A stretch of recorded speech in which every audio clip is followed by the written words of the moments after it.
نبی اکرم صلی اللہ علیہ وآلہ وسلم نے ان صحابہ کو مخاطب کر کے فرمایا، میں تمہیں 3 کام بتاتا ہوں، اگر تم وہ کر لو گے تو اللہ تعالیٰ تم سے محبت کرنے لگے گا، اور نہ صرف یہ بلکہ اللہ تعالیٰ کا رسول صلی اللہ علیہ وآلہ وسلم یعنی میں بھی آپ سے محبت کرنے لگوں گا۔ اللہ تعالیٰ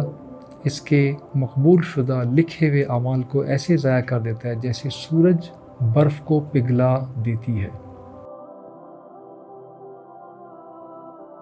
اب آتے ہیں اس اصل ٹاپک کی ایکسپلینیشن کی طرف۔ نبی اکرم صلی اللہ علیہ وآلہ وسلم ایک مرتبہ اپنی مدنی زندگی میں بعد میں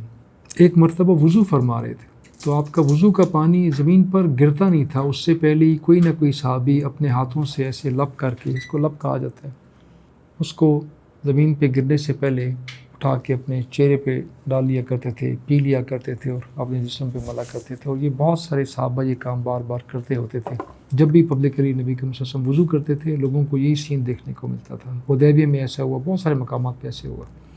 نبی صلی اللہ علیہ وسلم نے وضو کمپلیٹ کرنے کے بعد ان صحابہ سے پوچھا کہ تم لوگ یہ کام کیوں کر رہے تھے؟ کس چیز نے تم لوگوں کو اس چیز کے اوپر فورس کیا، ابھارا، کنونس کیا کہ یو شوڈ ڈو دس، کہ آپ ایسا کریں، میرے وضو کا پانی کو چہروں پہ ملے؟ تو انہوں نے پوچھا کہ انہوں نے جواب دیا کہ ہم اللہ تعالیٰ کی رضا چاہتے ہیں، اللہ تعالیٰ کی محبت چاہتے ہیں، کہ وہ ہم سے محبت کرنے لگے آپ کے اس وضو کے پانی کو اپنے جسم پہ ملنے کی وجہ سے۔ نبی اکرم صلی اللہ علیہ وآلہ وسلم نے ان صحابہ کو مخاطب کر کے فرمایا،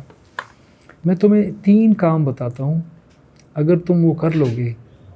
تو اللہ تعالیٰ تم سے محبت کرنے لگے گا، اور نہ صرف یہ بلکہ اللہ تعالیٰ کا رسول صلی اللہ علیہ وآلہ وسلم یعنی میں بھی آپ سے محبت کرنے لگوں گا، ایکسٹریم محبت۔ وہ 3 کام کیا تھے؟ فرمایا صدق الکلام، بات صرف سچی کرنی ہے، صرف سچ کہنا، سچ کے علاوہ کچھ نہیں کہنا، دس از صدق الکلام۔ اور دوسرا فرمایا کہ امانت، ادا الامانت، امانت کو لازماً ادا کرو، پورا ادا کرو، امانت میں خیانت نہیں کرنی۔ نمبر 1 سچائی، نمبر 2 امانت داری، صادق اور امین۔ اور تیسری چیز انہوں نے فرمایا کہ اے میرے ساتھیوں سن لو، اپنے آپ کو بہترین پڑوسی بنا دو، اور ساتھ ہی یہ بھی فرما دیا کہ سن لو کہ جو برا پڑوسی بن گیا، اس کے برا پڑوسی ہونے کی وجہ سے اس کے یعنی خود برا پڑوسی بن گیا، اپنے ساتھ والے کا اچھا پڑوسی نہیں بن سکا، برا بن گیا، اس سے پڑوسی تنگ ہو رہا ہے، تو اس کی اس حرکت کی وجہ سے اللہ تعالیٰ اس کے مقبول شدہ لکھے ہوئے اعمال کو ایسے ضائع کر دیتا ہے جیسے سورج برف کو پگھلا دیتی ہے۔ سورج کی روشنی میں برف کے پگھلنے میں کسی کو کوئی شک، کوئی تردد نہیں ہے، اٹس ایبسلیوٹلی کلیئر، انڈاؤٹڈ، انڈسکسڈ۔ ذرا سا پل بھر میں سوچ لیں، جب برف کا بلاک بار آپ رکھ دیں اور سورج نکلا ہو، دوپہر کی گرمی ہو، تو کتنا ٹائم لگتا ہے اس کو پانی اور پھر اس پانی کے بعد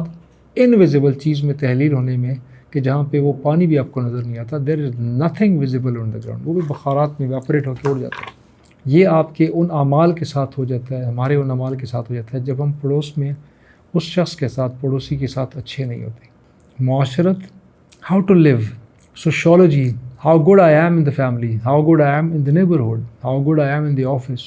اس کا تعلق انسان کی دنیا اور آخرت کی فلاح کے ساتھ ہے۔ These are not the extra ethical values, یہ ایکسٹرا ایتھیکل ویلیوز نہیں، بیسک ایتھیکل ویلیوز، انتہائی بیسک، کہ نبی صلی اللہ علیہ وسلم نے فرما دیا کہ سنو، جو شخص 10 گھروں میں جا کے چوری کرتا ہے، اس کے گناہ سے زیادہ کبھی اور خطرناک گناہ اس شخص کا ہے جس نے صرف ایک گھر کے اندر چوری کی ہے لیکن وہ اس کے پڑوسی کا گھر ہے۔ اور فرمایا ایک شخص نے 10 عورتوں کے ساتھ زنا کیا، اس کے گناہ سے زیادہ کبھی گناہ، گریو سن، اس شخص کا ہے جس نے صرف ایک عورت کے ساتھ زنا کیا ہے لیکن وہ اس کے پڑوسی کی بیوی ہے، اس کے پڑوس کی لڑکی ہے۔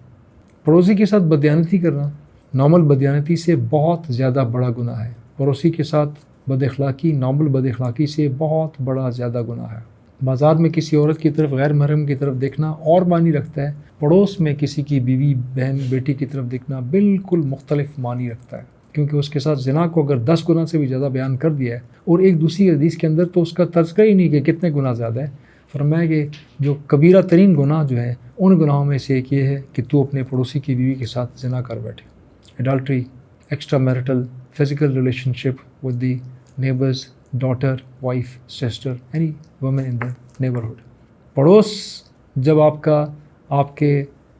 شر سے محفوظ نہیں ہوگا تو آپ کے باہر کے سرکل میں، آؤٹر سرکل میں، اس انر سرکل کے اس گند کی وجہ سے آؤٹر سرکل کی کسی